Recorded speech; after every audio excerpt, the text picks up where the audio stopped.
Good afternoon, friends.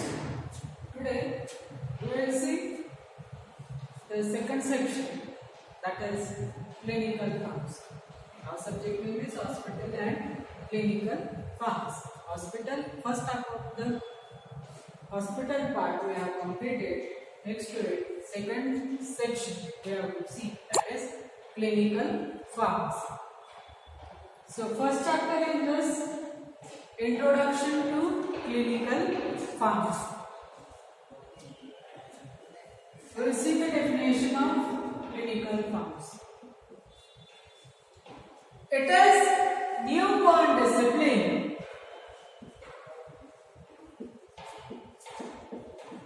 that carries traditional hospital pharmacist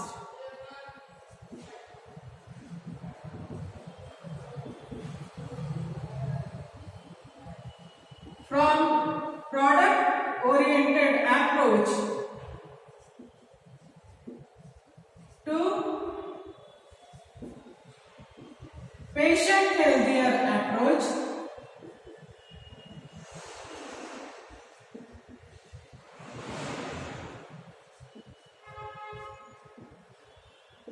so as to maximize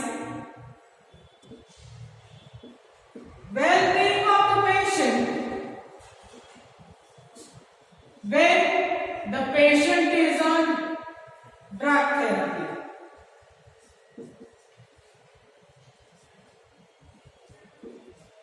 Though clinical pharmacy,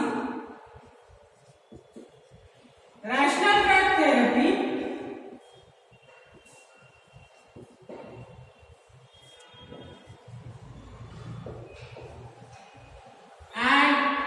safety of drug is provided to the patient is called as clinical pharmacy.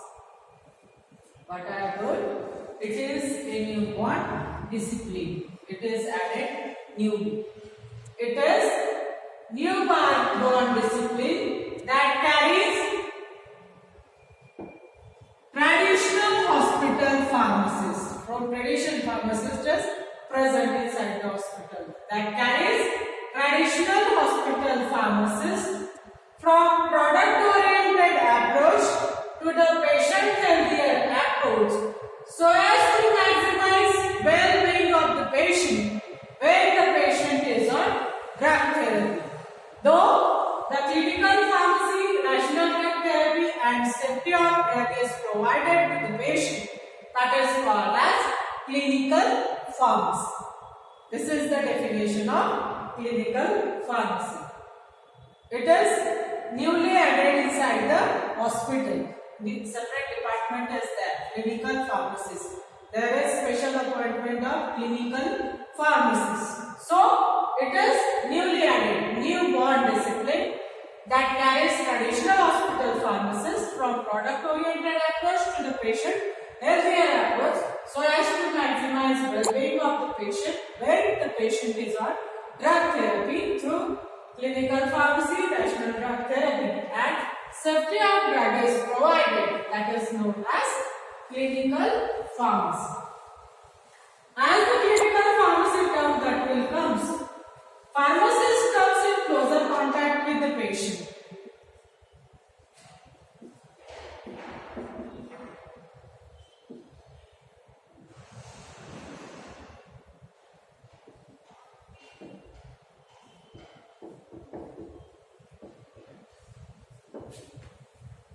As the pharmacist is involved in patient profile, that is patient medication monitoring,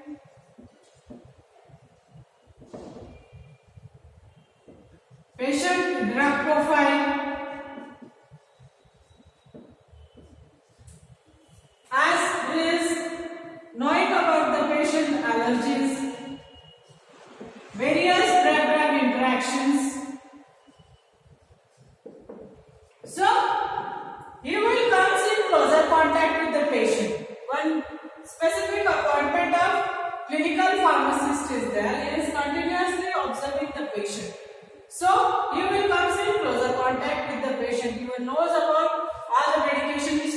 patient, drug profile, that is which drugs are given to him and which allergies are having to the patient, whether any drug interaction, drug disease interaction, drug food interaction that is occurring. So due to this newly appointment, the clinical pharmacist is coming in closer contact with physician, patient as well as physician.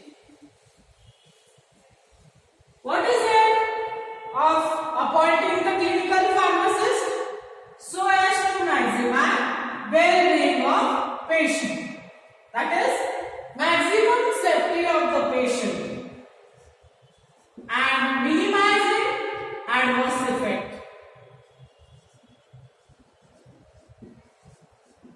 Safety of drug is provided and minimization of adverse effect that will be carried out by applying rational drug therapy. What is rational drug therapy? You are knowing. What is rational drug therapy? What is rational drug therapy? Right drug to the right patient at right time at right dose at right cost. It is called as rational drug therapy. Right drug to the right patient at right time at right dose and at right cost. It is called as rational drug therapy. By applying this, we can minimize the adverse effect and maximize the safety of drug and effectiveness of drug. So, two types of services that are provided by clinical pharmacy, that is clinical service and non-clinical service.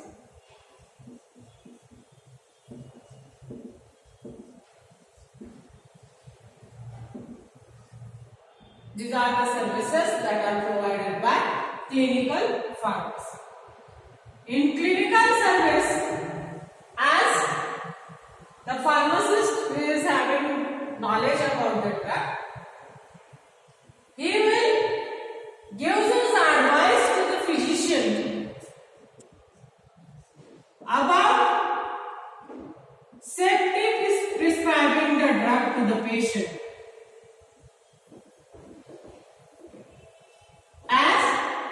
The pharmacist is knowing the allergies of the patient as he is communicated with the patient, previous history, his recorded medication history of the patient.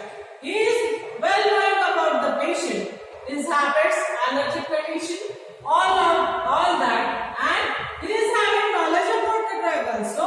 So he can directly talk to the physician and he will help in prescribing the drug during the prescribing of the drug by the physician so as to give safety drug to the patient.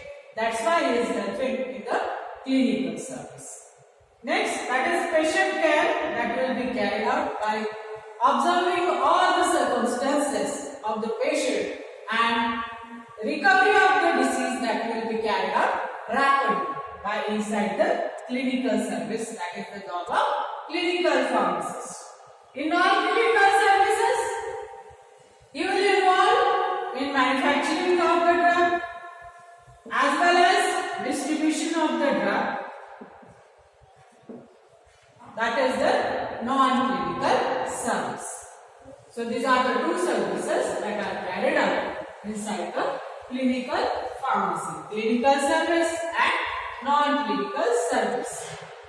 Next is objective aim of clinical pharmacy.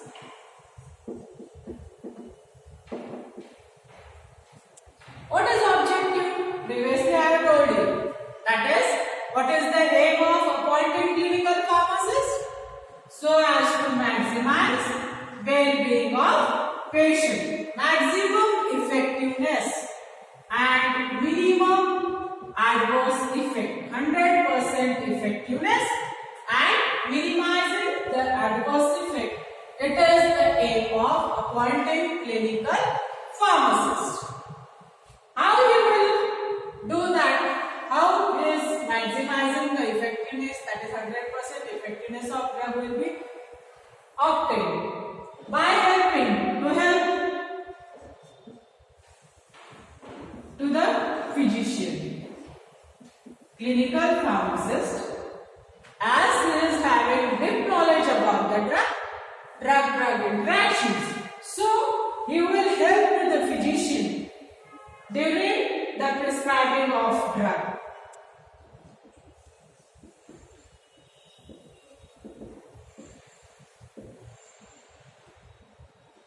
He will help or give his advice when the physician will prescribe the drug. Then to help nurses during medication monitoring and distribution of drug.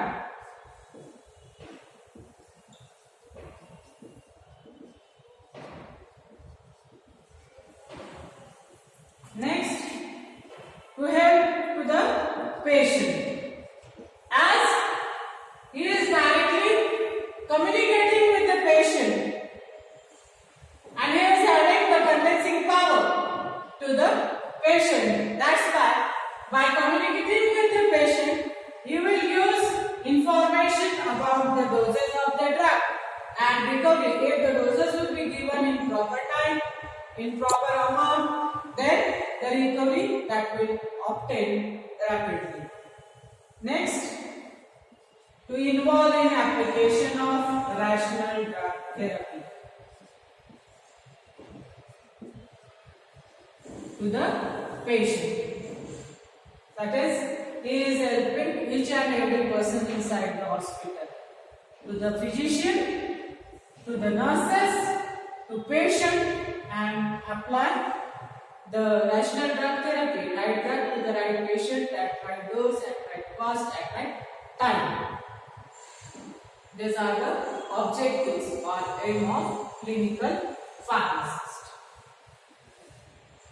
Next is scope of clinical pharmacist. Scope of clinical pharmacy. This question is always asking you your exam. Give the definition and scope of clinical pharmacy.